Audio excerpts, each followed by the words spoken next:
Cool. Then I'm ready, dude. I feel like we don't have B-roll. I want B-roll. I just chewed my microphone. You can just use that. Yeah, that's hot. No, I like that. No. We don't have B-roll? I'm pretty sure it's in there somewhere. Niff pull. I don't think we've been recording long enough. Niff pull. It's pull. already 10:14.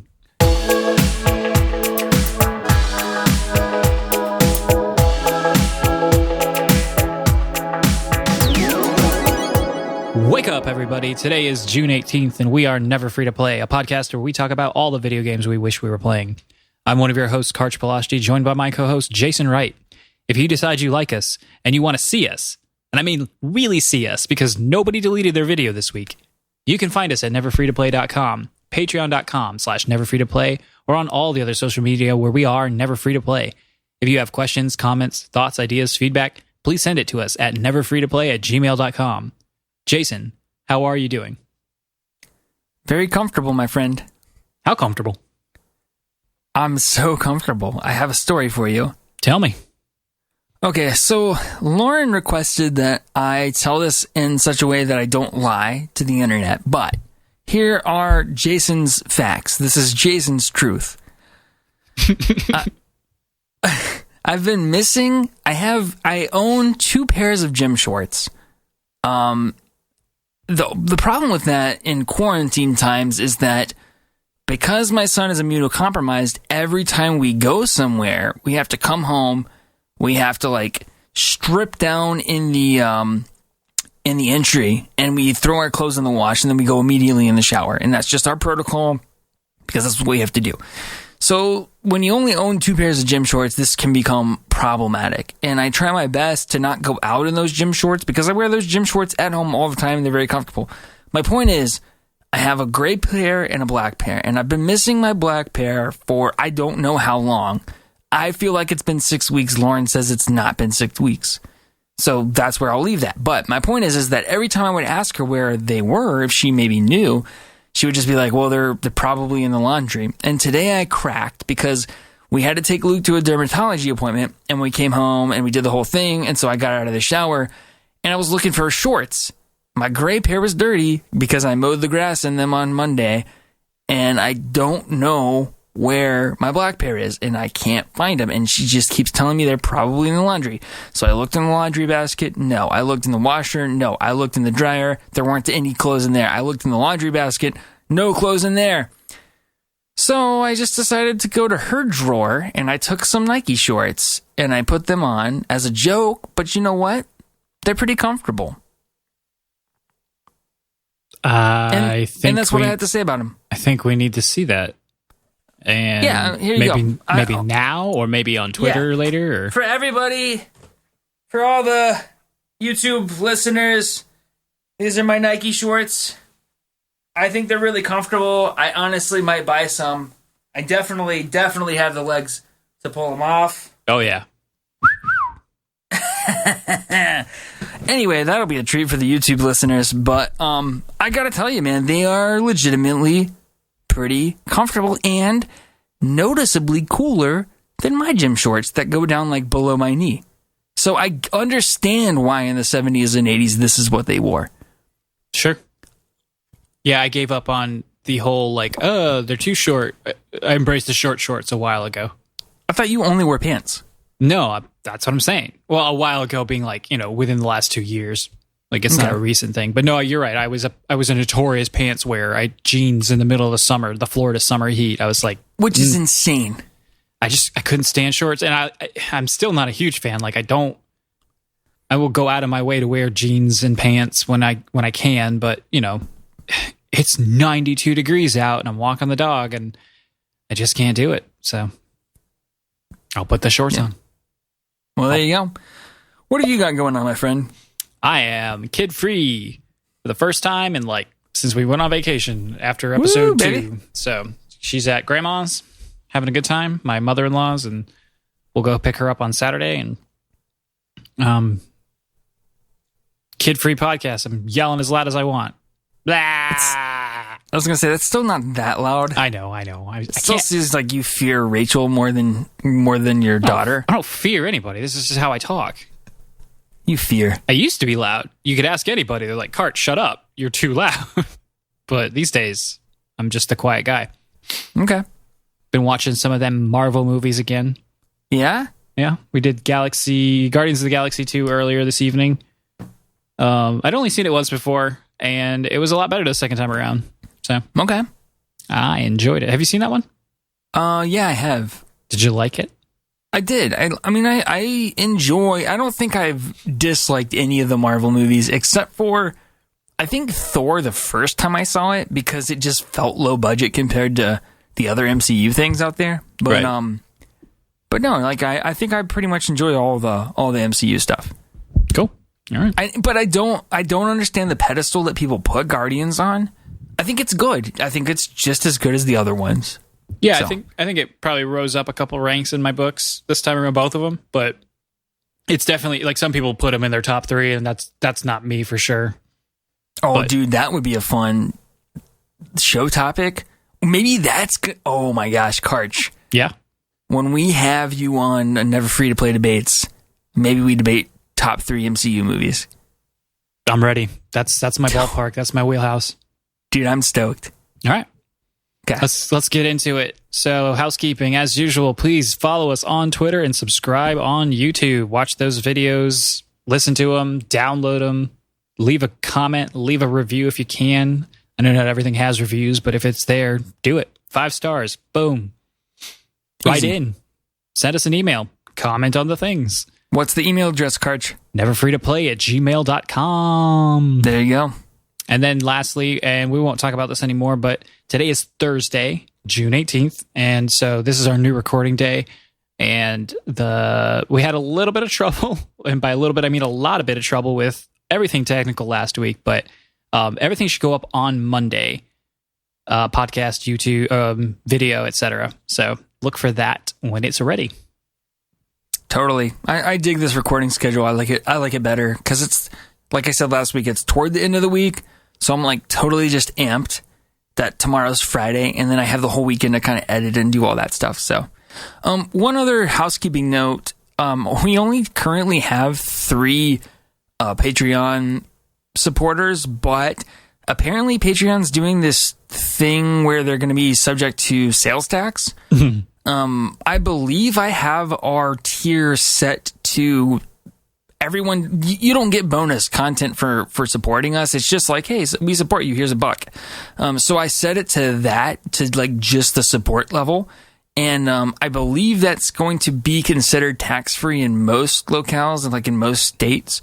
But just something to be cognizant of. You might see an extra 10 cents on your Patreon subscription, but I think I have it set up correctly. So if that's not happening, then I apologize. It's probably due to your state. Yeah, from what I've heard, you're right. As long as there's nothing that can be conceived as like an additional anything beside hey, I just clicked a button because I liked you, and that button happens to be, oh, I'm going to give you $1. You should be fine at that point. Yeah. Anyway, just let us know, and if I have to do something additional, I'm happy to do it. But I think I've done everything that I can do in terms of our tier settings. So cool. Do we have any corrections this week? No, I think we're perfect this from last week, which is crazy because we went for 3 hours, and I swear I don't think we said anything wrong. Nope. I do have a couple shout outs. Everything about So the first Last of of Us all- review was correct. Yeah, exactly. All of our opinions were correct, and you can't tell us otherwise. I got a couple of shout outs. So one is my brother-in-law's birthday is today, so happy birthday, Peter. I told him I'd give him a shout out if he listened. So there you go. Hopefully he listens and hears this. Happy birthday, and- Peter. Yeah, and secondly, we've got a new subscriber on YouTube, so I'm going to start shouting out our new subscribers. Yeah, until there's too many to count. Hopefully we get to that point. So this person, his name, I'm going to probably pronounce this wrong, and I apologize. You can correct me by writing in. But it's Bogdax Attila. Bagdacs Attila. So welcome to the Never Free to Play. I don't think we have a name for our fan base yet, but welcome. Never free to players. I like it. We'll figure it out. We'll workshop that. Tell us what you think it should be. What do you want to be called? Yeah, what do you Jerkface? want? Yeah, jerk faces. Lovelies.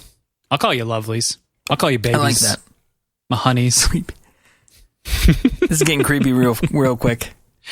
I've been creepy this whole time. All right, let's talk about some gaming news. All right, not a lot this week. We're going to keep it short. So this is not really a correction, but we were talking last week about the PlayStation event and what we thought was coming to PS5 that might also be coming to PS4. And I'm pretty sure, Jason, you were pretty sure that everything would be coming to PS5 only? Yeah, I said that. I mean, there wasn't really a lot of clarity around that. No, not at all. And I said that because Sony did make this big statement at the beginning of like, we believe in generation jumps and blah, blah, blah. So I figured they'd be really intentional with what they chose to show off. But I totally understand that you have an install base of 120 million, units you don't want to abandon. So yeah, I get it. Especially as a third party, you don't, unless Sony like throws more money at you, that's not their call in the first place. So, but here's a list of games that have been confirmed coming to PS4 as well as PS5. And that is Jet the Far Shore, Kena, Bridge of Spirits, which I'm super excited about because I can play that sooner now. Bugsnax, Goodbye Volcano High, Hitman 3, Little Devil Inside, NBA 2K21, and Oddworld Soulstorm. Not coming to PS4 would be games like Spider-Man Miles Morales and presumably anything that PlayStation is publishing themselves. So the Demon's Souls remake, obviously Horizon 2 is not coming to PS4 because that would just be silly on their part. It would be. Gran Turismo 7 also probably not coming to PS4. Just again, you do have to have some sort of incentive to have people purchase or to reward people who did purchase, etc. So, yeah. But in that vein, a lot of those games I'm sure will get, updates and patches to make them look better and run better on PS5 once you finally do purchase one.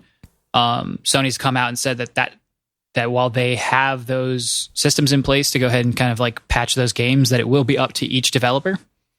And speaking of, we have the Xbox Smart Delivery system that's gotten a little bit more information about it. Jason, can you tell us what is the Xbox Smart Delivery? So, in my opinion, Smart Delivery is more of a clever marketing term than anything, but the concept behind it is that if you buy a game on the Xbox platform, then you automatically own the license to run it on any hardware that game supports. So, for instance, if you buy it on the Xbox One, something like, say, Cyberpunk, and then in a year from now, you buy an Xbox Series X, via Smart Delivery, you will automatically, when you go to download that game, you will be downloading the version that's most optimized for the hardware that you're playing it on.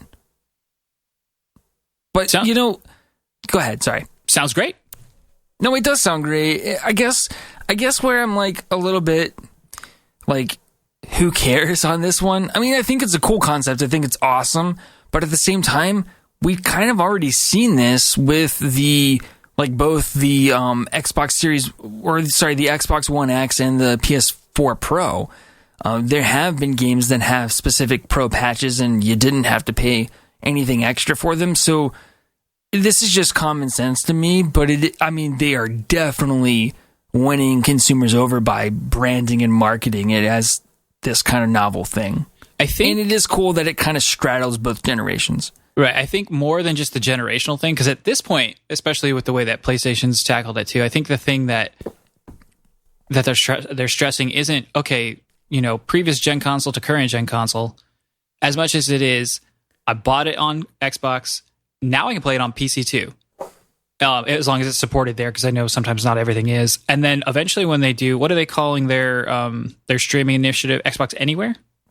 Play Anywhere, yeah. Play Anywhere. So once that gets up and running, that too, I presume, will be part of Smart Delivery, unless they change the script on us, because that's I can't imagine they would. I mean, they're doing everything they can to become this more of a platform than just a standalone console, one piece of hardware. Right, and so I think, and while even in that breath, Smart Delivery is still mostly a marketing thing. I think it is an important marketing thing, so that people aren't feeling, nervous about investing in any one platform, knowing that they can, if they need to, want to, or something, just like, I don't know, your uncle buys you a Xbox Series X or a PC or whatever. It's like, oh, hey, now I can play here, and I already bought all these games. That's awesome. Sure. So, no, I mean, it's amazing. I'm not trying to downplay it. It's cool. I think it was really clever for them to give it a name and market it. Agreed. Because it could have just as easily been a blog post or something like that. Yeah, and I mean, this information was a blog post. They've already announced it. This is not new. It's not a new thing, but they did give a list of games that will support it.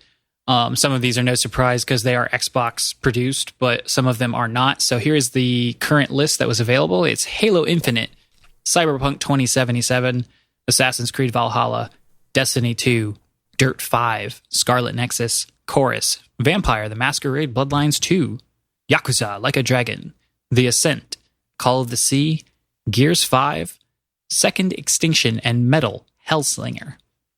So if you want that now, you can buy it now as soon as it's available. And then you can just go and get your Series X whenever you want. Pretty cool. Super cool. All right. Speaking of one of those games, Cyberpunk 2077 was delayed again from September something. I think it was like 17th. Yeah. Now to November something. Who cares? Who cares? It's so far away now. It's 5 It'll months probably away. get delayed again. Do you think? That was going to be one of my questions. No, I think this has to be the final release date. I mean, it just has to. And I mean, honestly, their motto has always been the game will be ready when it's ready, basically. I hate that. I hate that motto. Can't stand it. Because it's so stupid. The game will be ready when it's ready. That's how everybody operates. Obviously, it's not. But they release it. But no one's going to turn around and say, "Hey, we released it, even though it wasn't ready." Like no one says that. Okay, well, you tell that to Anthem, Karch, because they were coming up against the deadline. I think it's a delicate balance, right? So you've got to do what's smart for the business side of it, but you also cannot release something that's half done. Do you really think Cyberpunk's half done? No, but okay, I know you didn't play The Witcher 3 at launch, but it had a lot of issues that were just minor things. And I think that, I truly think that they're just taking their time. CD Projekt Red is just taking their time to make this the best product they can at launch. So I'm okay with it. It's what, 8 more weeks or whatever it is. I can't do math, but I'm okay with it. Like, cool. Give me a good game. Don't give me a crappy game that I have to wait for 6 patches before it's playable, or I have to wait for a year from now and hear your redemption story about how awesome you made, No Man's Sky or whatever. Like, I'm not into that. I would much rather you just delay it 6 weeks and get it right. Oh, me too. I'm not saying they shouldn't delay it if they don't think it's ready.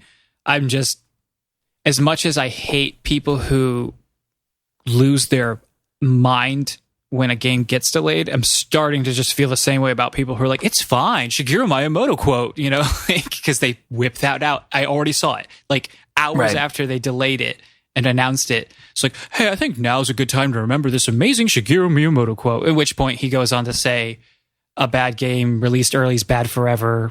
A good game released later is whatever, something like that.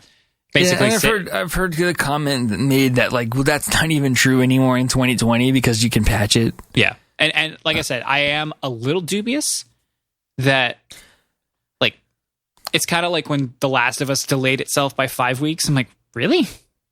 Like, I know what? I'll find out tonight if it was worth it or not. That's right. Jason's going to be streaming. I am going to be streaming, but look at the counterexample. We'll talk about that later. But look at the counterexample of what was that? What was that other zombie first party Sony game? Days Gone. No, that's what you're talking about. No. Is it? Yeah. Really? Mm-hmm. Hold on. Days Gone. Okay, sorry. Had a moment there. But yeah, so Days Gone, they released that, kind of when they wanted to for the optimized for the business need, not the actual game. And, what ended up happening is it kind of got hit on reviews because they released essentially an unfinished game for reviewers to review. And then everyone said, nah, it's not that good. And then apparently it got patched and it got patched and it got patched. And by release, it was better. So, I mean, for sure, that was just really dumb of them to think that they could just hold back all those fixes for the reviewers and not suffer the consequences. It's because, especially since it was like a day one patch, like it was going to be available. Figure out a way to get it to them sooner or push back the release. Like I said, I don't think it's a bad idea. I'm just getting it's I don't know. I'm just being a curmudgeon about it. Being grumpy. And that's fine because I think from their standpoint, you have to know your process well enough to. I'm happy for the transparency, is what I'll say. Mm-hmm. But I think the flip side of that coin is know your process well enough to communicate effectively to the public what your intentions are, and don't give a release date if you're not pretty sure you can hit it. I mean, you should be like 99% sure you should hit it. I agree. I mean, there's no reason to delay something 3 times. You can delay it like 1 time. Right. But 3 times? It's a lot. Come on. The second time you should have known better. So, I mean, it almost makes me wonder if there's something else going on behind the scenes, and I know the coronavirus kind of took everyone off guard, or caught everyone off guard, but still. Yeah. All right. And then kind of a wrap up, we've got 2 new game announcements that are kind of big. We've got a new Star Wars game, Star Wars Squadron. It is a first-person ship battle game, so you'll be dogfighting in X-Wings and TIE fighters and stuff. Heavy focus on multiplayer with a small single-player experience. The multiplayer will be capped out at 5v5. I don't know if it's only 5v5, but it's definitely capped out at 5v5. I have here that it's also full crossplay, so that's pretty cool. Yeah, totally. Especially with VR component. Sorry, I skipped ahead there, but they're going to be supporting this on both PlayStation VR and Oculus. Presumably, I would imagine also, HTC Vive and all the rest, but those are the ones they marketed with. So it'll be interesting to see how that full crossplay support works with VR too. Yeah, it's that was the coolest part for me, even though I don't have VR and I don't really care for VR. The thought of being in a fighter jet in space, Star Wars style, with a virtual reality sounds pretty cool. Any VR experience I can sit down for, I'm in. Yeah, that's true. I didn't think about it. I might actually enjoy it more because I'm not going to be standing up. Yeah. I mean, I'll be honest with you. As much as I love VR, and I think I've said this before, but video games are a hobby that I do to unwind. And sometimes at the end of a long day, I don't want to stand up for 2 hours and play a game. And that's part of the reason I haven't finished Half-Life Alyx, as awesome as it is.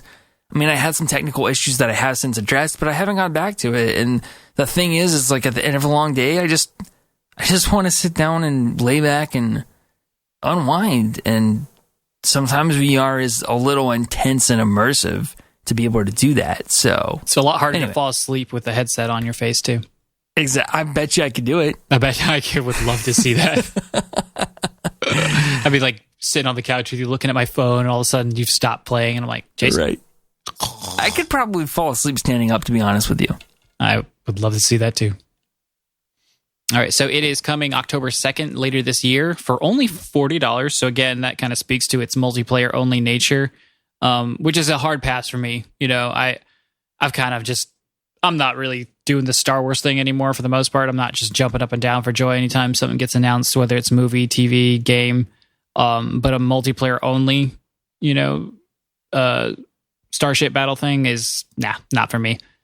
No loot boxes, so that'll be nice. It's interesting. People are still saying that because for the most part, nobody's got them anymore. So I feel like it's kind of a like, oh hey, promise, still no loot boxes. We're EA, but no loot boxes. I want to say I didn't hear the verbiage on this. I was just watching a reaction to the announcement, but it could be the case that there aren't microtransactions at all, but don't quote me on that. I certainly wouldn't with them behind the helm. So yeah. Do you know who's developing it? Because I didn't catch that. I did not catch that either. Okay. EA. No, he's kidding. Star Wars Squadrons. Let's see. Polyphony. I don't know. I literally just pulled that name out of the... No, it's Motive Studios. That's who it is. Cool. All right, never heard of them. Polyphony's not a EA studio, is it? I literally just pulled that name out of nowhere. Okay, well, it's Motive Studios. Motive.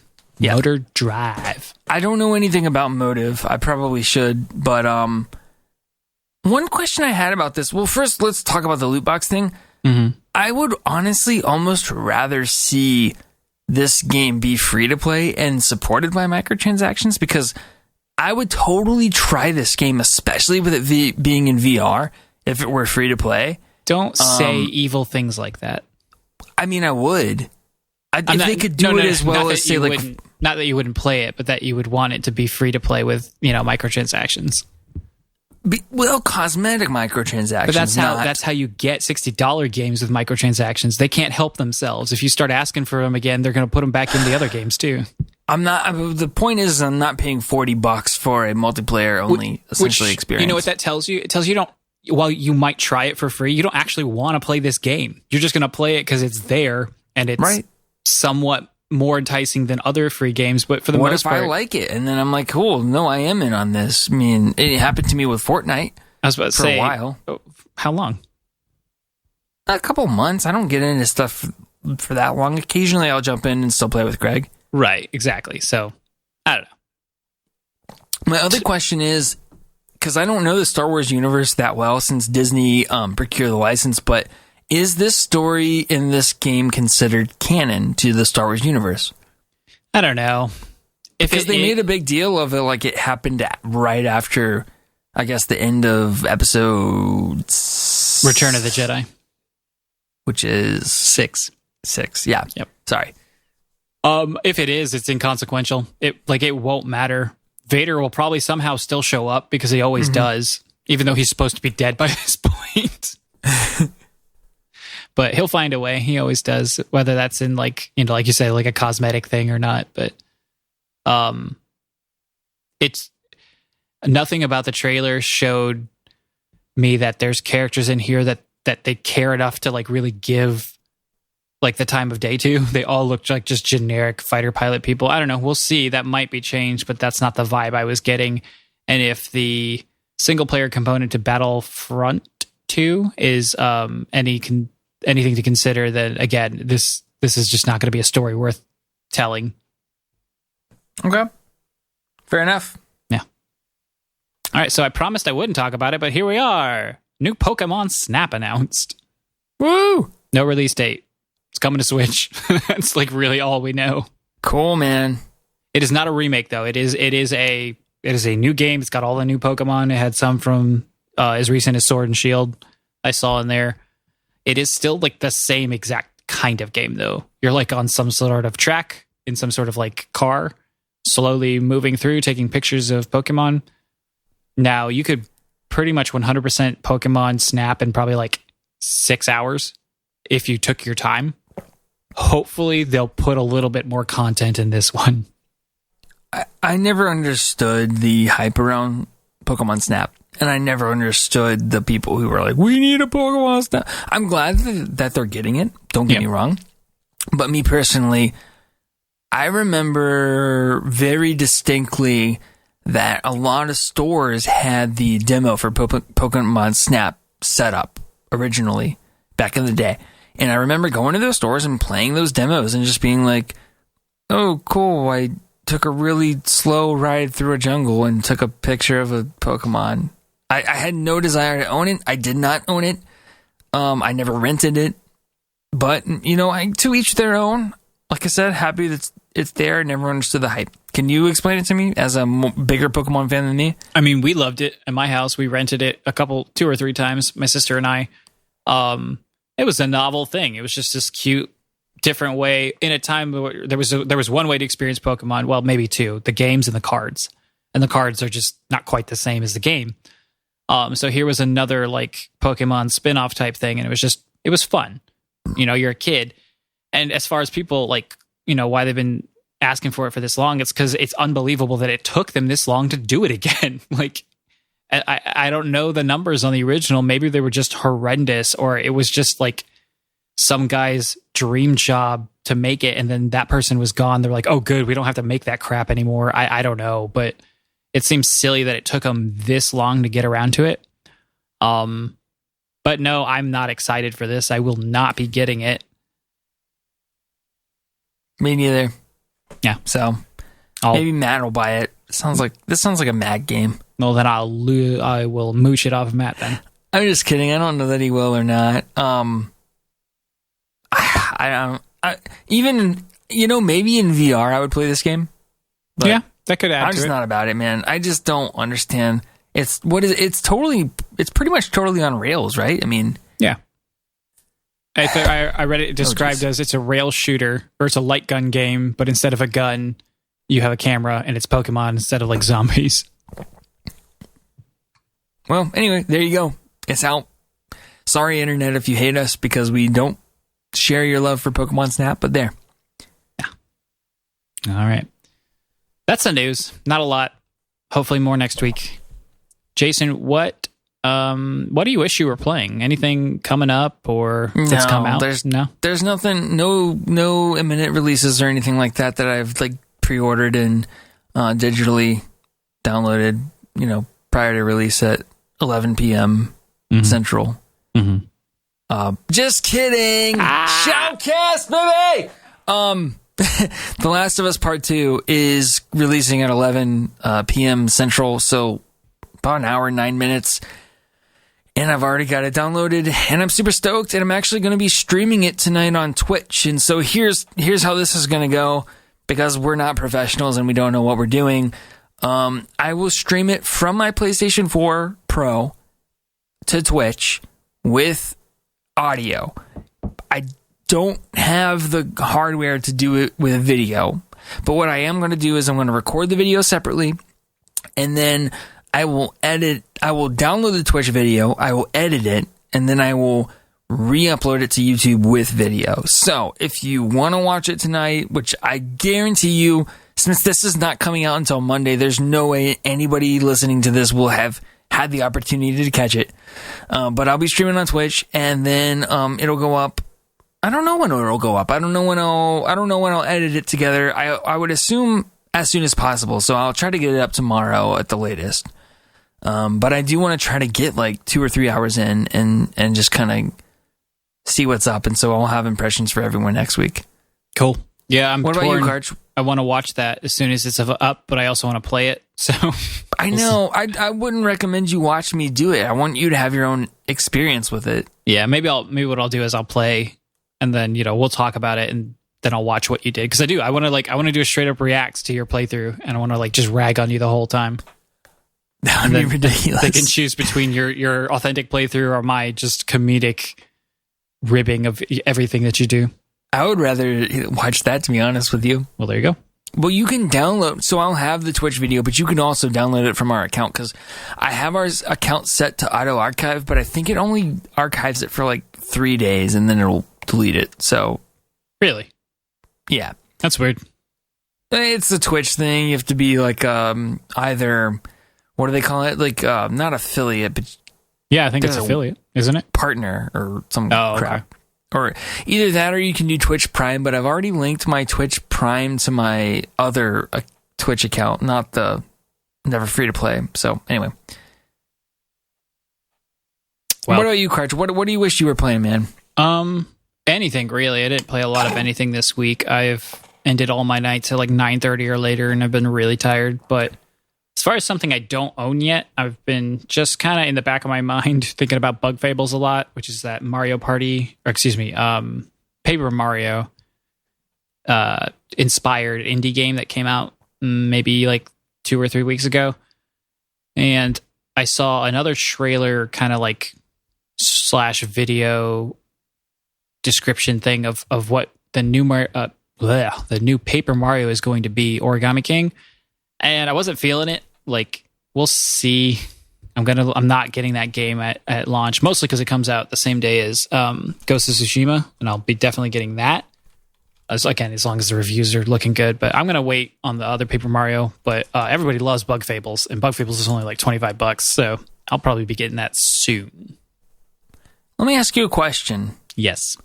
So between Bug Fables and Bug Snacks and the new Obsidian game Grounded, you know how like in like the early 2010s, the big thing was zombies? Yeah. Do you think we're getting into this place where the big thing is bugs? Maybe. Grounded's not really about bugs. You're just tiny. It's not about bugs, but you're a tiny dude in a backyard. There's no way there's not going to be bug enemies. Oh, yeah. I mean, they already showed like spiders or something. And don't forget, Hollow Knight is all about bugs, and it has a sequel coming out hopefully this year too. Sure. Yeah. I'll call 2020s the, decade of bugs. I'm comfortable saying the year of the bug at least. The year. Yep. Okay. It's got the biggest bug. Corona. Right. It took me a second, but I got there. I like it. All right. I mean, I don't like it, but you're witty. You're a witty guy. I try. All right. What have you actually been playing though?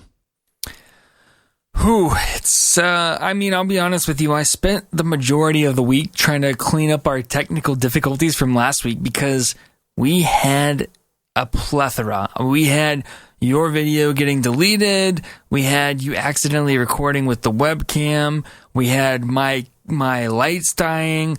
I had an issue with frame rate with my iPhone recording because I learned apparently that the iPhone records, even though it says 30 frames per second, that's just a target. And so there's a separate setting to keep that at a constant frame rate. So now I am using that setting. So hopefully this video synced. I never was able, despite my best efforts, I was never able to fix that. So we had a lot of issues. Tyler changed something on the back end with the server. So like it wasn't playing nicely with AT&T DNS. And so I couldn't upload the podcast. I had issues uploading the YouTube videos this week. It was a mess. So I only played Rocket League. I played last night with Matt and Tyler. It was a lot of fun. I found that it takes me like 4 games to hit my stride. Huh. We lost like 3 or 4 games in a row until we won 2, and then Tyler was like, I'm a little baby. And even though I'm an hour behind you and it's only 9 p.m. here, I'm going to go to sleep because I'm an itty bitty whittle baby. No, he's got the right idea. No, I wish I was sleeping right now. He's a little baby boy. Yeah, but he's also well rested. Cradle him and tuck him in. Also, he wakes up at like 4:30 in the morning for no reason. I don't know why. He doesn't work out in the morning, as far as I know. Does he have to go to work? I mean, he works from home, and I don't know what time he starts work, but I do know that I get Apple. 4:45. No, it's really not. I think he just messes around for probably 2 hours in the morning doing who knows what. I mean, if I worked from home, and I have recently, I wouldn't shower ever. So I don't know what you do. You wake up at 4:45. You don't have to shower. You don't have to start work for 2 hours. Like, what do you do? I mean, you play video games. That's when he's playing without you. He doesn't do that. He's not a gamer like that. It's because he doesn't want to talk to you about it. No. Anyway, sorry. Enough about Tyler. He'll never listen to this. Even if I send him a time-coded link, he'll never listen to this. Jerk. He's a jerk. And a baby, apparently. A little baby jerk. What about you, Karch? What have you been playing? I played a little bit more Xenoblade Chronicles. That game's hard is not the right word. It is really tedious, though. The worlds are huge, even with like constant the ability to backtrack or fast travel anywhere you want for the most part. Not like literally anywhere, but there's like lots of markers that you can transport to. But you're always moving somewhere new, so you're always having to rediscover new ones. And then there's too many side quests. The battles take too long, so I dropped that. I dropped it down to casual. I didn't care. There's it's the easy mode, and it's a little too easy, but I'll take it over like randomly dying to. And that's the thing, like death isn't even like a huge punishment in this game. You just go right back to your last checkpoint. You even get to keep all your stuff. Like if you you don't lose experience or items or anything like that. But I don't know. The second I turned on casual, I was just having a lot more fun, which is not something I usually do or enjoy. Well, everybody always says to me, Karch, he's a great casual gamer, Who says that? Everybody says that. You give me them names and their addresses. I am an amateur professional gamer. But you drop everything down to easy baby mode. No, I don't. You're like, oh, Jason, well, you always tell me to. That's You're because like, just you drop God of War down to baby mode. That's because you need to finish God of War. Oh, I just dropped Fire Emblem down to baby mode, and then I restarted it. I didn't drop it down to baby mode. Whatever. I'll go back through the podcast. I'll find a list. No. I beat and almost got every stupid little thing in Celeste without touching those accessibility modes. That's true. I am impressive. Anyway, Schultz kills everything really fast now, and that's cool. So I'm going to keep going forward to casual because the story is fun. Like, it's intriguing in the way that JRPGs are. You know, like there's always this stupid little layer getting revealed. Oh my goodness, are the animations terrible though? It's like I don't even know what they were doing. Like, I know it came out on the Wii, but Final Fantasy X came out on the PS2, and the Wii is technically like a slightly better PS2. So there's no reason this game should look and like present itself as badly as it does. And even in this definitive edition remake, they still like walk like it's like a moonwalk basically, because they're moving forward. Like, I like that. Yeah, no, it's terrible. Oh, could have been an artistic choice. Yeah, maybe. Sure, why not? All I know is that it's Rhine time, baby. It's Rhine time. I don't know what that means. You'll have to play the game and find out. Anyway, I'm not going to. I busted out my sister's Wii. That is Wii, Wii, Nintendo Wii. And we played some Mario Party 8. And man, that's a rough looking game. Standard definition has not been kind to the video game world. But it was a lot of fun. Mario Party 8 is one of my favorite ones. I like it way better than Super Mario Party for the Switch, which I find to be dull.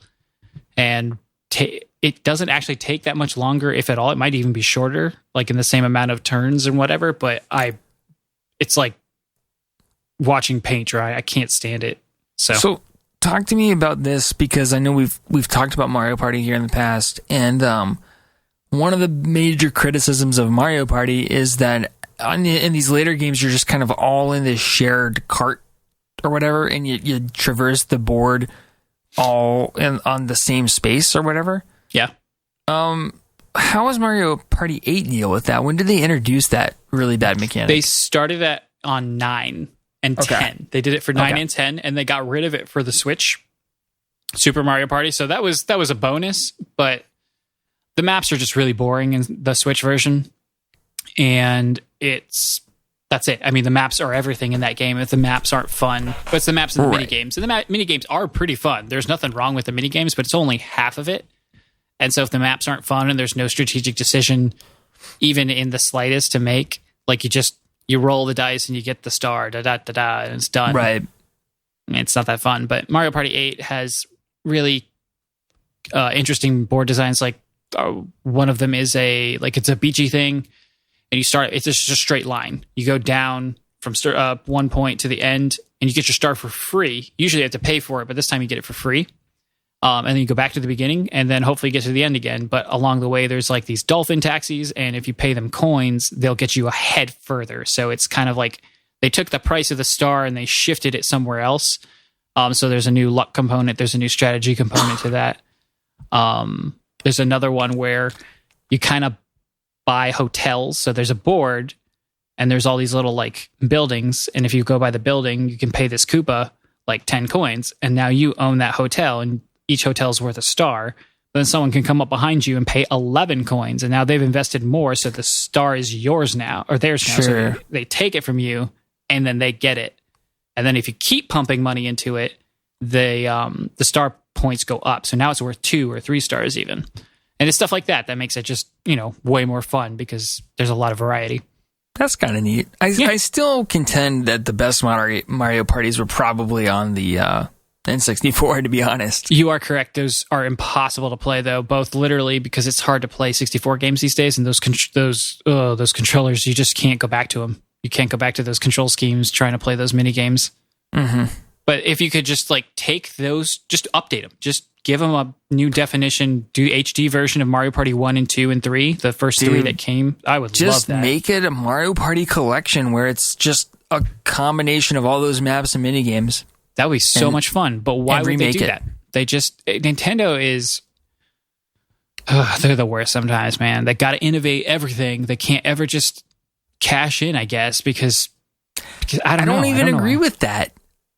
Because they do it all the time. I mean, I would argue that the Switch version of Mario Party is a cash-in because you're just utilizing the IP to put out a crappy game. You know what I mean? From a design standpoint. Obviously, they're like, someone's telling them, you have to make a Mario Party game. Okay, but what are you going to do with it? Well, I'm not saying it's good or creatively interesting or inspired, but it is different. There's like they were going for something and it's bad. It's not good. It's not well thought out, but it is different. They didn't just go back to the well, because if they did, we'd have a good game. Yeah, I'm with you. And then we played some Wii bowling, and I hurt myself. So you're getting old, dude. I am. I swung my arm too hard, trying to get that strike. Didn't even get the spare. So I feel you, man. Yeah. But my son has become a master of mind ninja-ing his way into making me pick him up and hold him and carry him around the house. And sometimes, and it happened today, I'll just be like carrying him around the house, and then all of a sudden I realize what I'm doing, and I'm like, why am I holding you? I mean, he is approaching 40 pounds, and he's pretty tall, and just in the same vein of getting old, like my back just randomly hurts, and I think it's because this kid is heavy, and he just wants me to pick him up all the time. Jason, never stop picking up your son. I know, and I tell myself that. I'm like, one of these days, I will pick my son up, and I won't know it, but it'll be the last time that I ever pick him up. See, that's a bunch of BS, because I told myself, and I've told Juliet, I'm like, as long as I draw breath, I will make sure I'm physically capable of picking you up, and I will never stop picking you up, even if she doesn't want me to. That's fair, but you have a sweet little dainty girl, And I've got this kid who's probably going to end up being taller than me and bigger than me. So you pick up that hulking, sweaty boy. I mean, I'm going to try, but you give him a kiss on the head. Right, exactly. And then if your back snaps in two, then it was worth it. Totally. I actually do have this pretty funny video of my dad. So it was like 2000. Gosh, maybe 2010 or 2011, and we had a bunch of people over to watch the national championship game for college football, and it was Alabama versus Texas. And I was rooting against Alabama, obviously, as an Auburn student. And I don't think my family was totally sold on Auburn yet, so they were like, quote unquote, rooting for the home team, and they wanted Alabama to win, and I kept rooting against them. And so at halftime, my dad picked me up and took me outside in Alabama. It had snow on the ground. We had a big old snowman in the front yard, and he threw me into the snowman. And anyway, I'm pretty sure that's the last time he ever picked me up. So I have a video of that. That's awesome. I'd love to see that, because you are taller than him, right?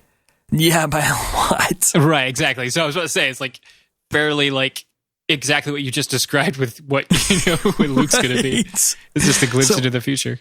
I'll see. Maybe when those old man muscles develop, I'll be able to do it. Like, who knows? I thought about those a lot this week. I'll tell you what. We talked about old man muscles last week. I'm like, man, I need to give me some of them old man muscles. It's a real thing, dude. I'm telling you. Yeah. Anyway.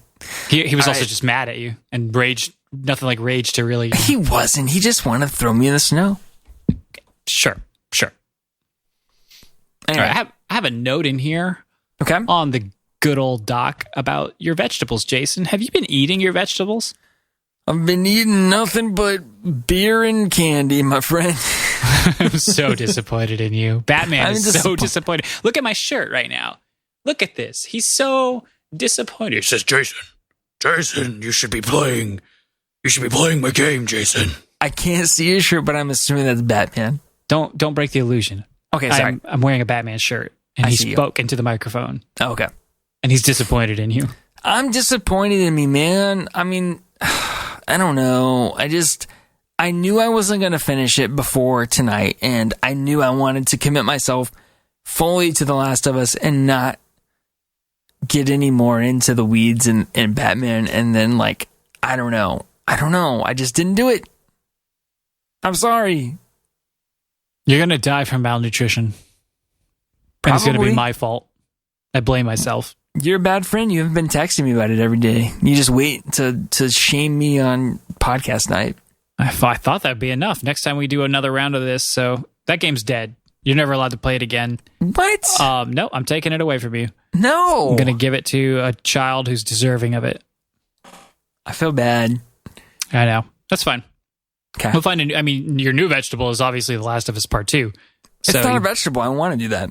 Okay, but I got to force you to eat your desserts too. It's not like I'm going to change the segment. It's just like a parent. It's like it's not broccoli. It's cake. Right. I'll lie to you. Like it's not a JRPG. It's totally an open world game. Right. All right. So now that you've thoroughly disappointed me, what's been disappointing you? What do you mean what's been disappointing me? What's got you upset? Oh, dude, so many things. Every day I get angered. Every single day I get angered. But let me tell you what my gaming gripe of the week is. I've been doing a lot of studying the game this week on YouTube and promotion and blah, blah, blah, right? One thing that I've noticed, and I'm sure everybody who's ever been on YouTube has noticed, is those stupid thumbnails with the dumb reaction faces that every single YouTuber puts up about everything. It's like, blah, blah, blah reacts to getting takeout, and it's like, oh my God. Ah! I'm like, that's not your normal reaction. That's not your real face. Grow up and get a real face. Get a real face, bro. Get a real face. You know, what I've learned about that stupid thumbnail template that everybody uses is, I swear, it's like sleeping with Harvey Weinstein, but for YouTube. Like, it's almost like you get to the point where if you want to be successful, you have to make one of those thumbnails. But I'm here to tell you, I'm not doing it. I'm not doing it. If you ever see me make a dumb face on a YouTube thumbnail, it's ironic, and I'm not doing it to try to impress you with my stupid reaction face. That was a weird analogy, man. It's not a weird analogy. It was it's a super something weird that analogy. nobody wants to do, but if you want to be successful, you have to do it. Well, he's in jail now, so. Yeah, well, those thumbnails should be in jail. When Lock 'em Kinda up. Funny has to stoop to making dumb reaction faces on their thumbnails, you know there's something messed up with the world of YouTube. That's what it takes to get clicks. I made a bunch of them while you were talking, so. Good. You can feel free to use any of them. I'm not gonna. You should. I just said I wasn't gonna do it. I never said you weren't gonna do it. That's true. We should just take pictures of our dogs, because that's, an acceptable, but also really trite and overused thing. It's just put a picture of a dog on something. Our dogs are awesome. So, But I mean, yeah. they're all good dogs, Jason. Okay. Yeah. Sorry, I got a little carried away with that, but that's my rant for the week. Yeah. Like, I cannot stand that. Like, ooh. Tell you what, Easy Ally. Now you're just Screenshot yawning. that. You're just yawning. I'm not yawning. I'm making a dumb reaction face. Easy Allies doesn't do that, so I appreciate that. Okay, I'm done. All right. Gosh, I can't. I'm going to punch those faces so hard, dude. I want to punch them so hard. Well, we can make a podcast about top 10 least favorite thumbnail pictures that showed up on my feed today, because there's hundreds. So it's Top 10 impossible. punchable faces. The Last of Us Part 2. Oh. God. Like, why?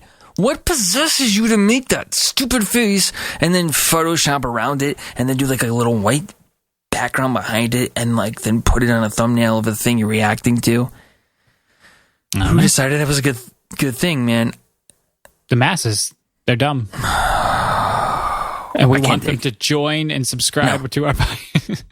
We don't? I'm not going to do it. No, I did a Yakuza thumbnail with me making a frowny face because I had to play Yakuza. That's But different. that was because I was sad about it. You put my face on Cloud or Tifa or somebody. That was funny. That wasn't a It was dumb reaction hilarious. face. No, I'm saying I liked it. I'm Yeah. saying here's the solution. Here's Jason with an alternative to the problem. He's not just whining, folks. He's got solutions. He's got answers. Solutions. Bad Photoshop. Jason, Bad Photoshop 2020. your face onto the character of the game, please. That's way better. It's way more entertaining. Yes, do it. Okay, I'm done. Sorry, I gotta cut myself off because I could do a whole spoiler cast on this. 3 hours I could go on this. We don't got time because we're about to do the topic of the show. Woo-woo-woo. So today is a post-PlayStation reveal world. So last week we talked about, for good reason, the PlayStation 5 event as they revealed the console but mostly the games. But there's still a lot of questions up in the air. You know, the price and the release date and, you know, a few other things, but mostly the price and the release date. But Jason, now that the PlayStation has revealed itself, the ball is seemingly, at least, mostly in Microsoft's court. Do they have anything in their arsenal that can compete with what PlayStation's shown so far? Well, I'll say this: a lot of what PlayStation showed, I don't believe it's exclusive to the PlayStation. Some of it, but no, a large portion. I mean, it's hard to say. Like Deathloop is, and take this with a grain of salt. And if it's not PlayStation exclusive, as in like made by PlayStation, it's probably a timed exclusive. Like it will eventually show up somewhere, whether that's PC and or Xbox. Sure. Yeah, exactly. And that's the thing. It's really hard to predict what Microsoft has up their sleeves because toward the end of last gen, or I should say this gen, they have been acquiring studios. They acquired Obsidian, and we know they're working on a game called Grounded. I mean, they have other studios that they've acquired where maybe they could surprise us. But the thing is, and I think you've kind of hinted on this, is I don't know that Microsoft and Sony are necessarily competing in the same way anymore. And kind of one way that they've telegraphed that, obviously, we've talked about them wanting to be more of a platform than just a console manufacturer. But some of these games that we would figure would be exclusive to Xbox's platform, they've actually ended up publishing on PlayStation. So like one instance of that is the Outer Worlds, which kind of you understand because Hold up. That's not Microsoft's choice. Right. That's what I was getting at. Okay. Sorry. So Obsidian already had a publishing deal worked out prior to the release of that game because they were kind of in the middle of development when they were acquired. But then you look at something like Microsoft Dungeons. That's something like Microsoft's owned Mojang for a really long time. Like they did not have to publish that game on other platforms, and yet it's come to PlayStation. So to me, that says that they really are. I think. We talked about this last week. I mean, they sell these consoles at a loss. They make up their losses with 2 software sales. And to me, that indicates, well, you want to get those software sales. And what better way to do that than to allow your games to be accessible on more platforms? So, to me, for the sake of Microsoft, I don't even know that it matters you know what I mean? Because if they're publishing their games on other platforms, they're going to get sales on those other platforms, and I don't necessarily think they care that much about if you buy an Xbox Series X. Yeah, that's a good point. I mean, they definitely do seem to be employing drastically different strategies to the point where, you know, maybe you can have all 3 systems, so to speak, because everyone's got a PC. Lots of people are buying Switches on the side. And then, of course, you have Sony for your traditional console. So yeah, maybe... Sorry, go ahead. I was just going to say, maybe the console wars are finally over. Maybe this is it. Maybe. I mean, and the thing is obviously Nintendo's doing its own thing, but if you think about, I mean, you said everyone has a PC. That's not necessarily true, but I think everyone has a device you can stream on. Mm-hmm. And, you know, with Microsoft pushing Project xCloud and their Stream Anywhere or Play Anywhere platform, like, it's possible you could end up being able to play these games on a Chromebook, streaming them from Project xCloud or whatever, or they get published on the PlayStation. Yeah. So it'll be interesting to see if, like, because I mean, we've talked about this ad nauseum, and it's not a hot, fresh take at all by any of this at this point. But the only reason to consider Microsoft or exclusives versus Sony, because if you've got one, you've got all the third parties. And because we do have PCs that play high-end video games, or at least, you know, current gen video games at, you know, decent settings, there's absolutely no reason for us to consider a console. And that's okay. Like, I don't think that some people say, oh, Microsoft goofed. I'm like, no, both of them have my money now. They figured out a way to pry me away, even in some sense, away from Sony into Nintendo, when previously I wasn't giving Microsoft any money whatsoever. So, I mean, that sounds like a win to me, you know? Totally. I mean, you were spending $0 with them, and now you're spending whatever it is, $5-10 a month. Yeah, on $5 Game a month Pass. for Game Pass. And then, maybe some, like, I can't see myself ending the subscription anytime soon, but, let's say a whole year goes by, because I got it back in March for Ori. But there's just one game, like, maybe I'll just get this one last game before I leave, because you get a discount on most of them, as long as you're currently subscribed. But then you can buy them to purchase, or purchase them to own, so you just have them all the time. And maybe I'll, I'm done paying for Game Pass, but I really love this game and I don't want to be shut out, and I'll buy it cheap on, the Xbox store or something. Sure. And then again, it's really clever the way that they've positioned themselves. I think give them a lot of credit for that. I think they've learned from this generation, and they've maneuvered, and I don't think Sony has. I think Sony's really comfortable with where they're at, and I don't even necessarily think it's a bad strategy for Sony, because they do have so many fantastic first-party games that are worth buying the console for. So if they can sustain that through PlayStation 5, I mean, they've certainly got my money. Yep. So it's really interesting to see how all of this is playing out, and how they can all coexist and have market share for different reasons. We shall see. Speaking of market share, we have another player in Nintendo. The Switch is now only 3 years old, little over at this point, but will very shortly be even more outclassed than it already is. So, it's running hardware that's only a little bit, I guess we can say it's like on par with a 360 or a PS3, maybe just a little bit better in some ways, but maybe not even in other ways. Can they maintain the popularity and momentum they've had so far? Is there a reality where Nintendo ever bothers with a technically comparable product ever again? I don't think they will ever bother with a technically comparable product. What I think maybe they will pursue, and we've seen this hinted at, is some sort of method to stream these higher end games that won't run natively. And so you see this with games like Assassin's Creed Odyssey, where they did a trial, not in the US, I don't think, but they did it at least in Japan, where you could buy that game and you could play it streaming through Nintendo. And people said that it actually worked fairly well. I mean, obviously the downside is that's not something you're going to be able to play on an airplane or on, the subway or whatever.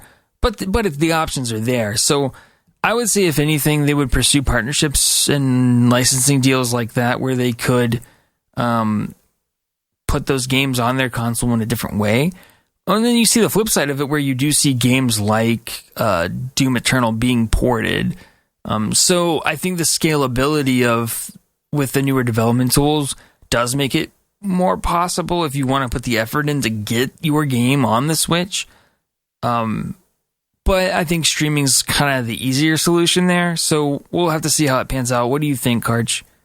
I think that's all good in theory, the streaming stuff. I mean, so they did it with two games that I know of. Assassin's Creed Odyssey, like you mentioned. They also did it with Resident Evil 7. Yeah. And both of these, I think, were in Japan only.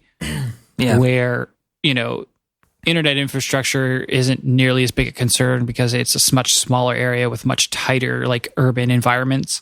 So, like, Wi-Fi and, like, especially, like, wider access Wi-Fi isn't necessarily, like, a concern. But that's all. That's the only thing they've done. That does not tell me, that doesn't say to me as a consumer, like, this company is devoted to this and they are going to be courting partner. Like, no. No, they won't. That's not Nintendo. That's not how they operate. I'll give you that. Right. So it's just like, I wish it's the solution. Okay, make your Nintendo games and let your indies run directly on the hardware, because it's good enough to play a Mario or a Zelda, or run a, Hollow Knight, or even a Fortnite. Fortnite runs just fine on Switch. Nothing wrong with it. But, like, I want to be able to play Kena Bridge of Spirits on my Switch. That sounds like a really fun time, but that's never going to happen if it's not streaming it. And that's just like, Right. or they don't bump up the like, the technical specifications. And it's not just like raw power. Nintendo will always go out of their way to create something unique for their needs. And whether that need is price or the developers just have something specific in mind.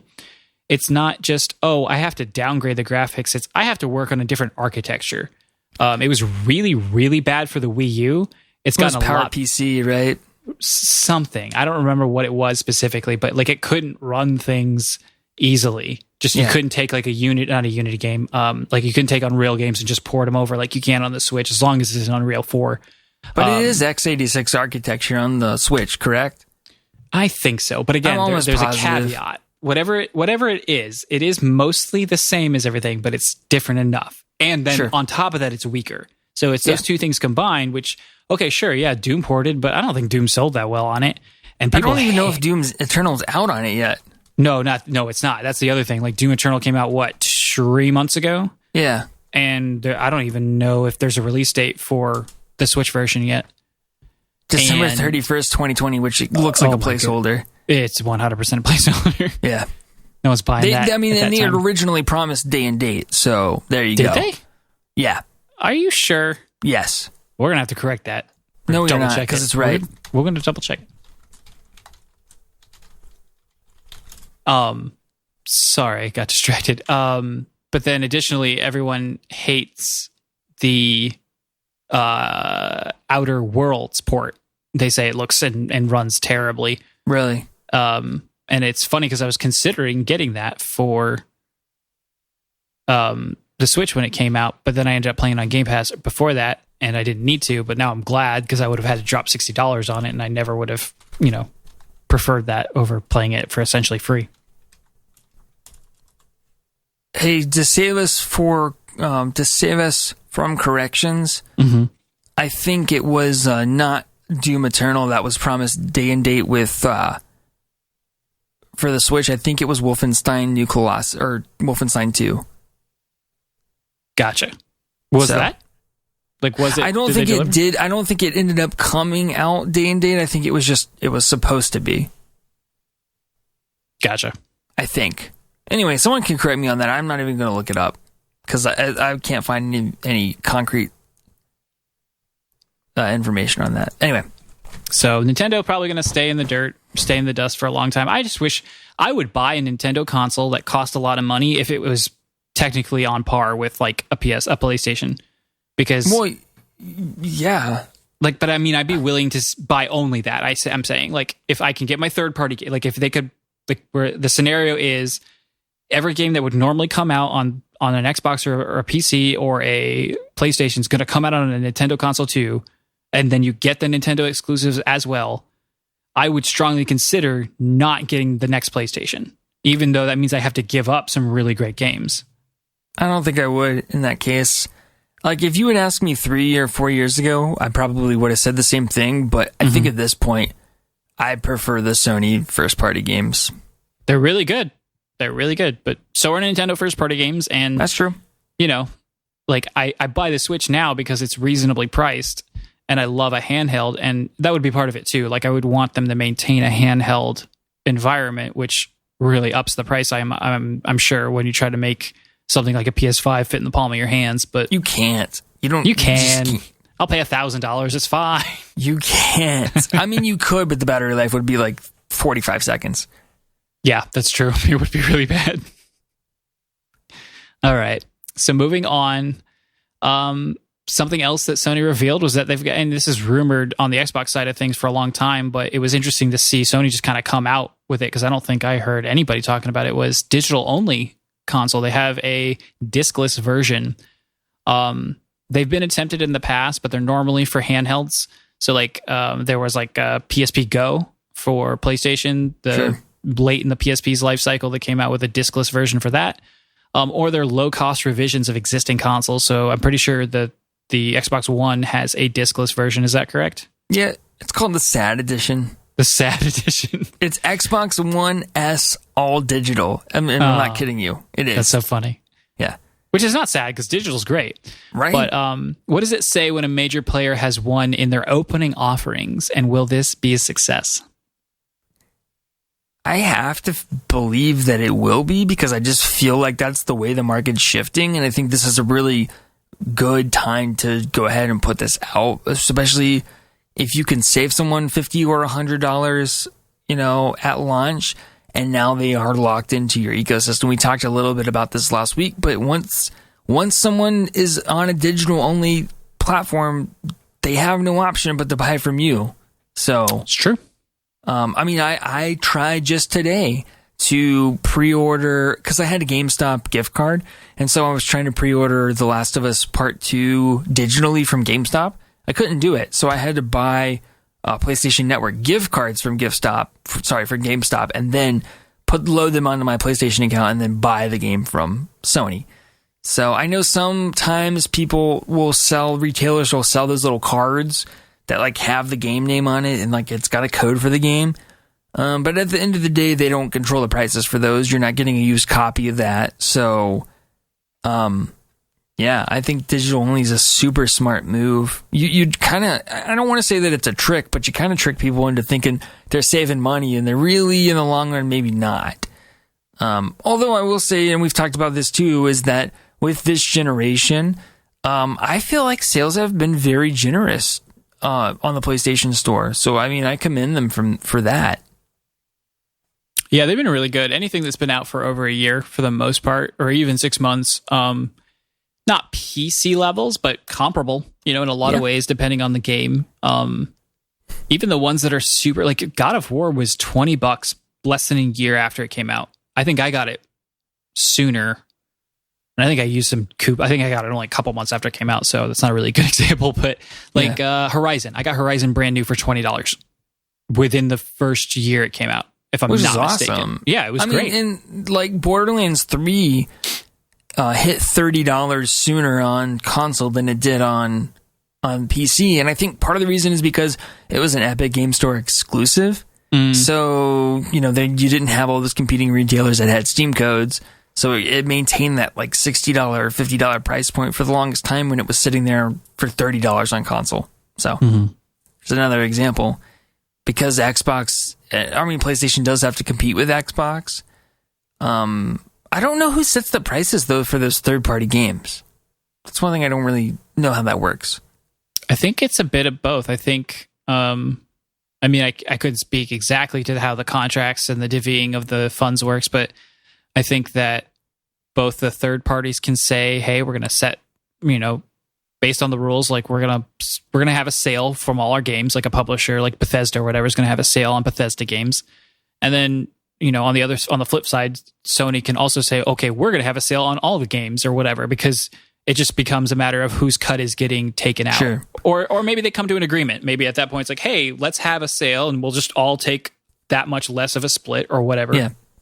But at the same time, I think there are some controls from the storefront in terms of how deep of a discount you can give, because if I'm not mistaken, when Colin Moriarty put out his game, a Twin Breaker, he said something, I could be wrong about this. No one's going to correct me because I doubt anyone listening listens to both shows, but I thought he said something about not being able to give away a free digital copy with the physical copy because Sony wouldn't let him, or something like that. Don't remember that. Okay. Well, I could be making that up, but it sounds like the weird kind of bureaucracy kind of thing that a platform holder would enforce. It had something to do with price. I don't remember exactly what it was, but anyway. All right. So I think I asked you last week, but are you going to go digital for this? I don't know, man. I'm the type of I've always been like a fight the man sort of person, and so I hate taking the option of off the table of being able to get cheaper physical games. But that said, I can't tell you the last time I bought a physical game, and I don't miss it. And even when I get those 2-for-1 sales, like that just overwhelms me, and I can never get to all three of those games in a timely manner. Like it's like if I would have bought it, that third game, by the time I really would have played it, I'm not really saving any money. You know what I mean? Yeah, that's true. and I just buy digital for convenience and for posterity. But at the same time, like, my PS4 is the only DVD player in the house. So just simply for that reason, I will probably get the full version. Just for any other reason than Lauren has, like, she's got the Friends collection, all 10 seasons on DVD. I've got The Sopranos, like, just like things like that. That's like, oh, you know, I probably won't ever watch it, but if I ever do, then I'll have a way to do it. Yeah. So probably not for games, but yeah, I understand that the movie component's really big for us. We've still got a kid, and even though she streams a lot of her stuff, there's a lot of discs that she pops in that are just, it's quicker sometimes even than to have to pull it up and put in the password and blah, blah, blah, blah, blah. I think I'm going to go digital only, but I think I'll just keep my PS4 to keep that disc drive. I don't, especially if, and this is the next point, the digital version is cheaper. yeah. So, Jason, you found there was a leak reported on Forbes. Tell us about that leak. So I actually found it in several sources, but there was a Forbes article about it. It was an Amazon France mistakenly posted, I guess, pre-order page for the PlayStation 5, and the price leak that they showed was $500 for or it was actually euros, 500 euros for the full version and 400 for the digital only. That being said, it also had a placeholder release date of like November 20th, which is like Black Friday. So the question becomes, do we believe that, or are those all placeholder information that they just put up? Yeah, I don't know. I didn't see anybody else reporting on it, so I saw a Reddit thread on it. Okay. And it was a screenshot from a person, not an article. Right. But that's my point, man. It's like one or two Reddit threads, but I didn't see it at the top of any major subreddit. I didn't see a single tweet about it. So maybe it just got lost in the shuffle, but I can still believe it though. Like, I can believe even $100 price difference. It seems steep for just taking out a disk drive, but you know, as we talked about, you lock them into your platform and you probably make that up in 2 games. That's all it would take. Especially if one of them's like, you know, Spider-Man. 100% of that goes back to Sony, basically. Exactly. You know, there's other costs, but again, the full sale price goes back. They can now do whatever they want with that $40, $50, $60, however much they're going to charge for it. Sure. But yeah, I mean, especially if there's that cut, it's that digital only is going to be, and it looks nicer. Like, I like the digital only because it's got the symmetrical look instead of having that like bulge on the side. That baby bump. That baby bump. It's the pregnant one. It's the for her. Yeah. And then one other thing that I'll kind of note about this is that we've seen some Amazon France leaks lately not pan out, and one of them notably is some Sony first-party games that were apparently they were listed to be published on PC that didn't end up happening. So I think Bloodborne was one where they were like, they listed it. I think that was an Amazon France leak. Still might happen. The Bloodborne. I mean, it might, but it's definitely not confirmed. Right. Because they announced Horizon Zero Dawn coming to PC. Still no time frame on that, though. That I'm aware of, that I remember. Nah, yeah, I don't think I've heard anything on that front either. All right. So that's a post-PlayStation 5 reveal world. And we will have more answers in a month when we live in a post-Xbox One X event world. Do they have a date on that yet? It's like the middle of July, I think. But okay. I think I might just be guessing. It is July, at least until they change it. But I'm not sure on the exact day. All right. Do you think that Microsoft will up the production value of this particular event, given what Sony put out with their reveal event? They'd be smart to. I mean, it's not something I care about, but when it's even obvious to me that, okay, well, Sony's show is obviously way better, like from a production standpoint, like you kind of, and I know we said, like, do they even compete anymore? Well, of course they still compete. So, sure. Yeah, they should probably up the production of it, production quality for the event. Sure. All right. Listener questions. This first question is from Josh. He said, I'm trying to be less of a horrible viewer as an apology for when we ragged on him a couple weeks ago for not writing in for one whole week. What was your favorite controller of all time and why? Whether it's a unique shape you think worked, ergonomics, or just a cool feature. I'm not sure I have a favorite controller, but I love the off-brand PS2 controllers with a fan in them because my hands always sweat when I'm playing. I never knew about that controller, but I never had a PS2. I had a knockoff PS2 wireless controller that worked pretty well in a time where Wavebird was the king of wireless controllers before they became a thing that just standard default. But like I said, it worked pretty well. Didn't eat up the battery too bad, but I liked it. It didn't have a fan in it. I know all about sweaty hands, Josh, but I would like a fan in my controllers. That'd be nice. But yeah, we have answered this once before, but I don't ever really tire about talking about controllers. So same. My favorite is a tie between the SNES and the GameCube. The SNES has a just perfect fit for the console. It just worked. It worked with the style somehow. I don't know. It was just made for that time period. Totally. All those extra buttons going from the NES to the SNES with 2 extra shoulder buttons. What? Shoulder buttons, man. Changed everything. More than joysticks ever would. And didn't they also have a patent on that D-pad? Potentially, because the D-pad was amazing. Yeah. I'm pretty sure they had a patent around the design of that D-pad and how like all those buttons were kind of interconnected. Mm-hmm. And I dug it, man. And I still do to this day. I was so sad when the Switch didn't come with that style D-pad by default. I did go ahead and I got a Joy-Con that has the D-pad. It's not it still doesn't work that great. I know. There's something special about the Super Nintendo D-pad. Yep. And then the GameCube was really great too, because you look at it and you're like, what? I mean, it's not as bad as a 64 controller, but you still look at it and you're like, what? But it works. It's really weird because the buttons are all asymmetrical and whatnot. Yeah, but like I said, it works. Like your thumb kind of goes sideways instead of like up and down, and then it just it's able to hit everything without ever really leaving its main position. The only downside is it has 3 shoulder buttons. Well, it's got 2 shoulder buttons and it's got that little Z button. It really could have used just like another Z button on the left. I don't see why they couldn't have put that in there. But those analog, springy, clicky, curvy L and R buttons were so fun. Just to click, even like when you were being neurotic in the middle of like a load scene or something. And they were kind of curved in such a way that it was like a taco shell that fit your finger perfectly. Exactly. And then people rag on the C-Stick, but they suck. I love it. It's great. Those people suck or the C-Stick sucks? They suck. The people suck. The C-Stick was awesome. Was it a full-blown joystick? No, but it did the job. I was able to move the camera just fine. I didn't need it. I don't know. I like it.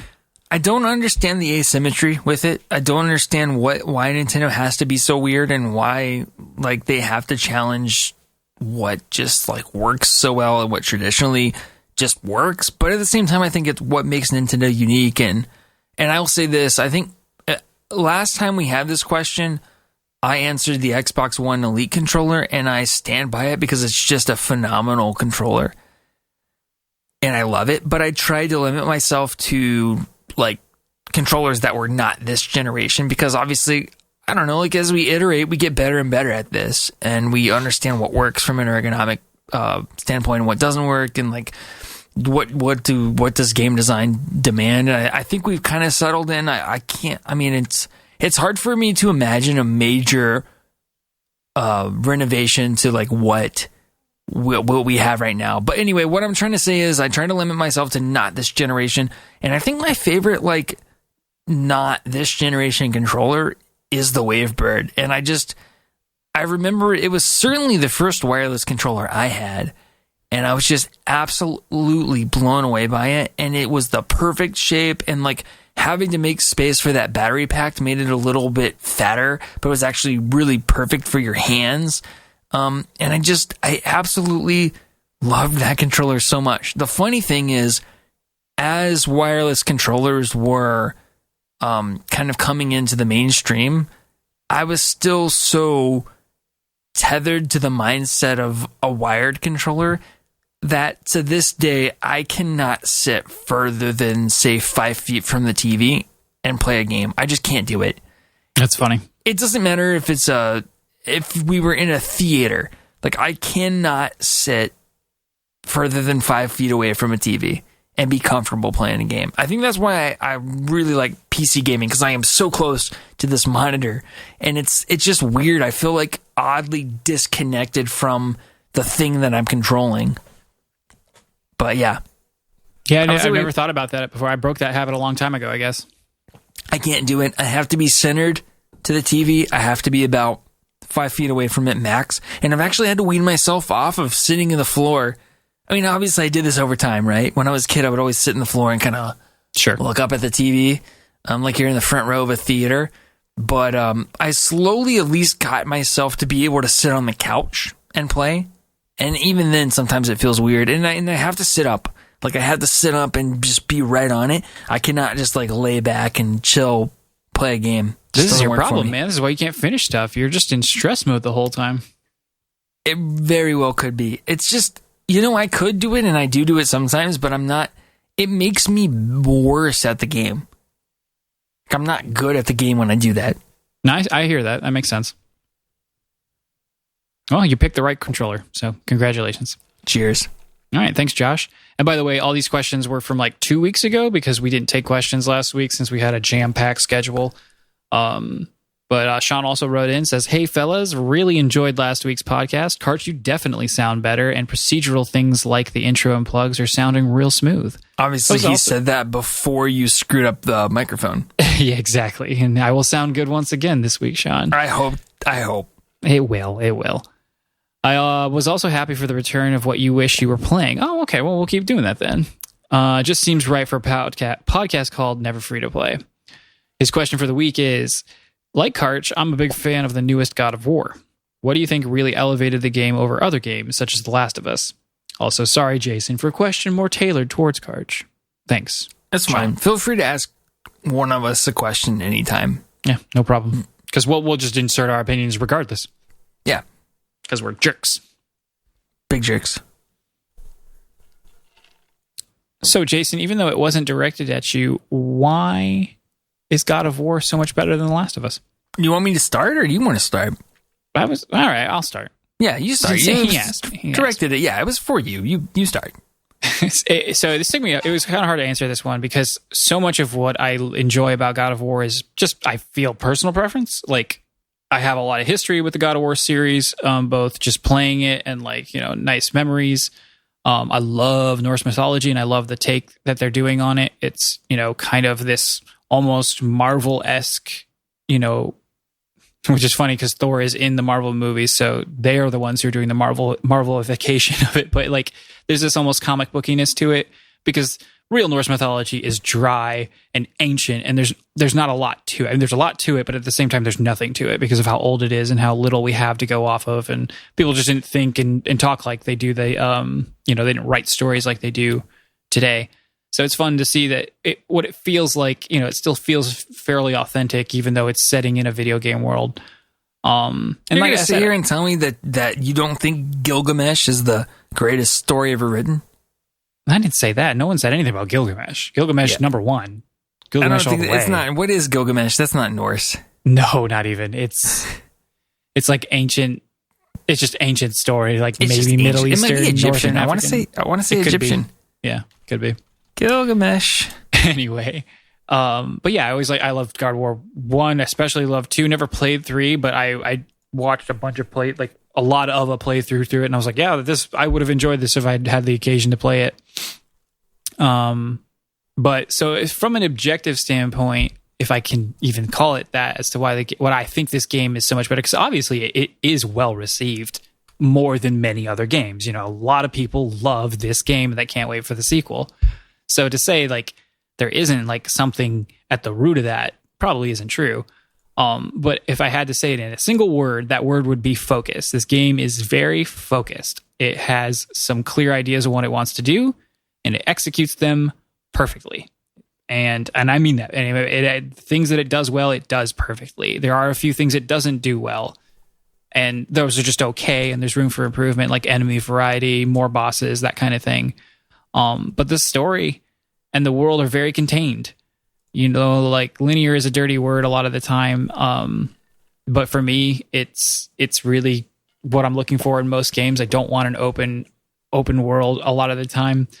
Linear worlds, linear narratives allow you to make a compelling story that won't get bogged down by side quests and stuff. Sure, that's intentional. It's like, this is what we wanted. This is how we want the player to experience it.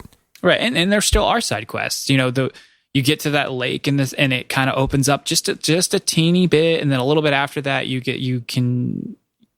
unveil the fact that you'll be able to go to some of the other realms, off to the side. And I didn't do all of them, but that's why you didn't get that story point where he was escaping a different universe. Exactly. But for what I heard, they were the weaker parts of the game because, again, they just did have that kind of like tacked on feeling to just add content to the main experience. But yeah, you hear stuff like all the time. It's like, oh, I've played 100 hours Skyrim and I haven't even started the main story. I'm like, oh, that's funny, and that's not a bad way to play a game.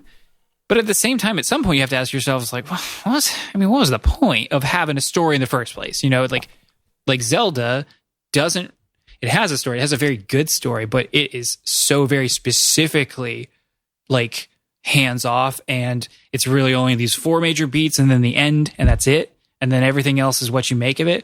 Whereas Skyrim definitely has a story. I know it does. I've never played it. I don't know what that story is, but Oblivion, Skyrim, Morrowind, they all have main stories.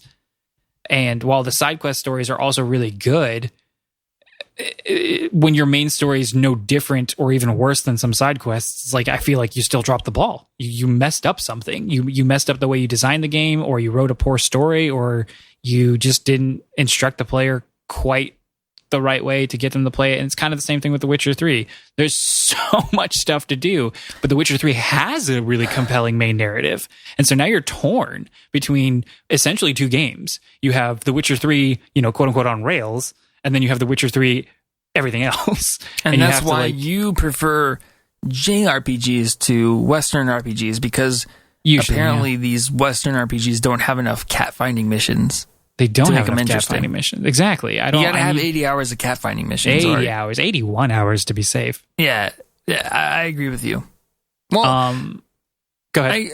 We'll circle back to you, obviously, but I mean, and I agree with a lot of what you're saying. For me, I think as someone who does definitely appreciate the story elements, but maybe not quite as much as you, because it seems like you talked a lot about like the backstory, the mythology, the story beats, and I mean, that's all fantastic, but you can't ignore the execution of how they displayed all of that. So the one thing, that everybody talked about at launch was like the cinematography for this game.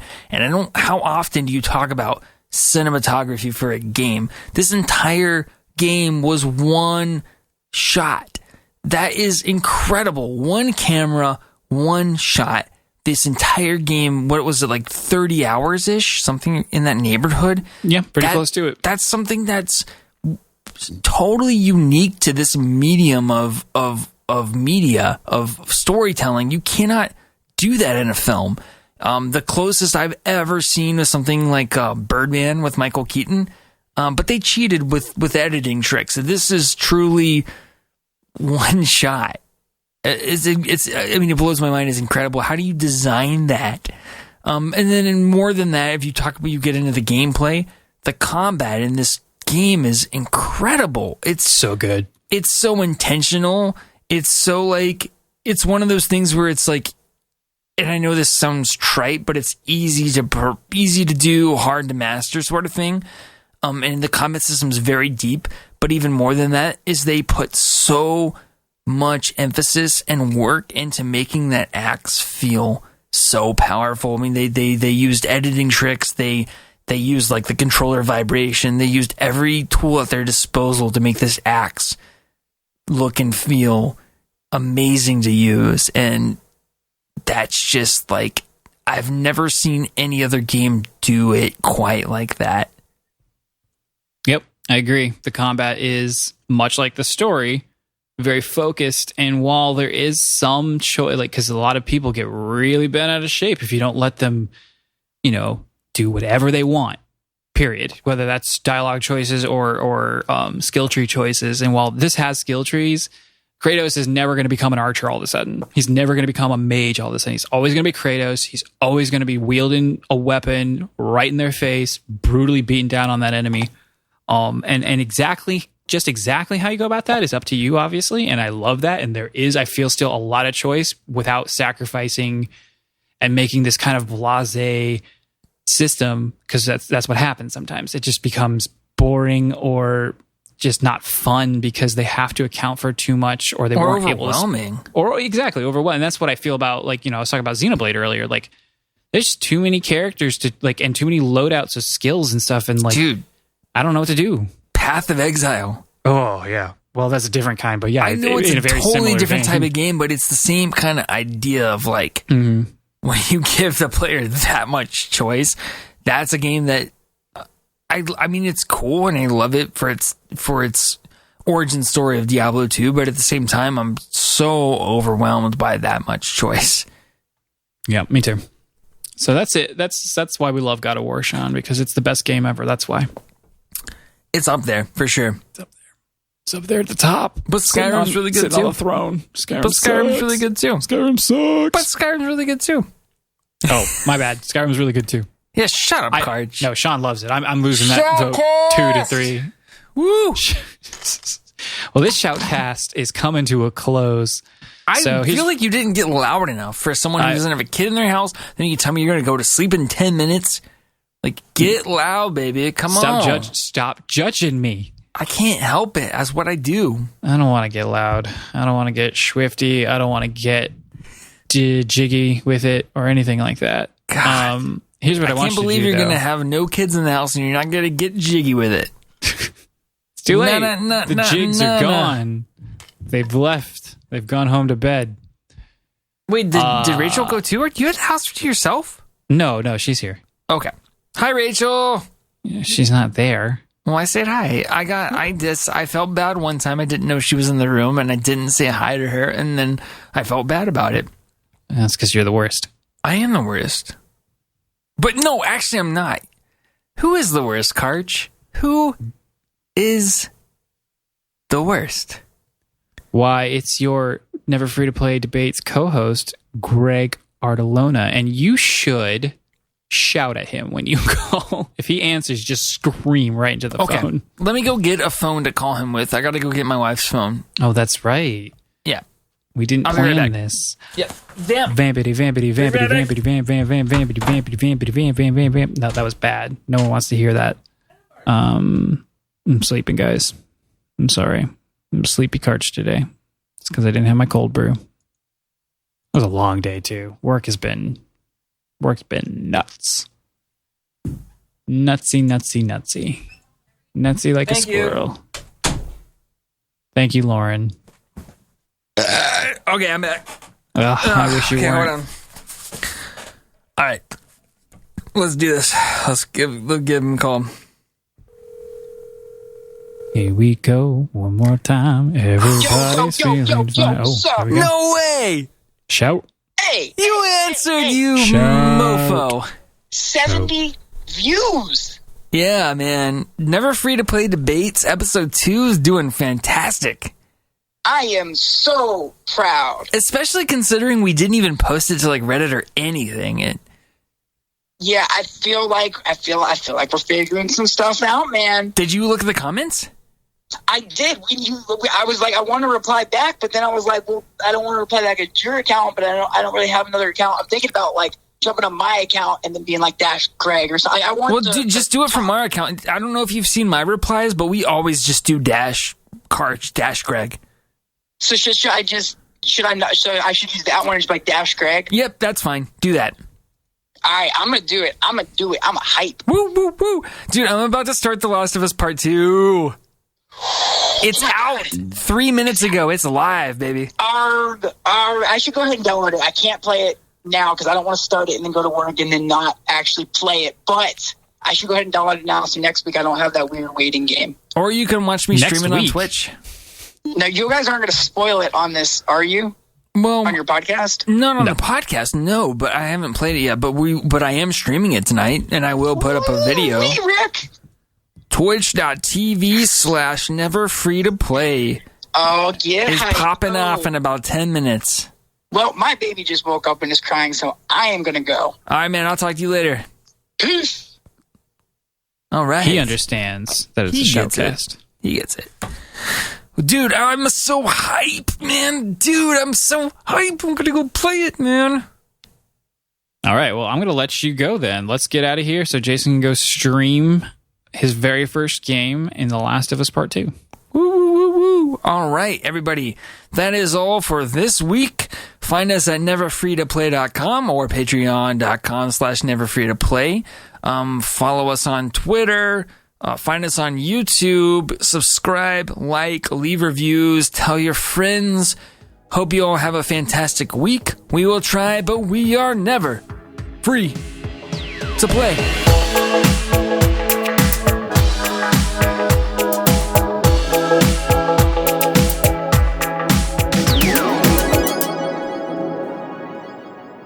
I didn't like that cadence. You didn't like it? No. I How like about your this? usual cadence. We are never free to play.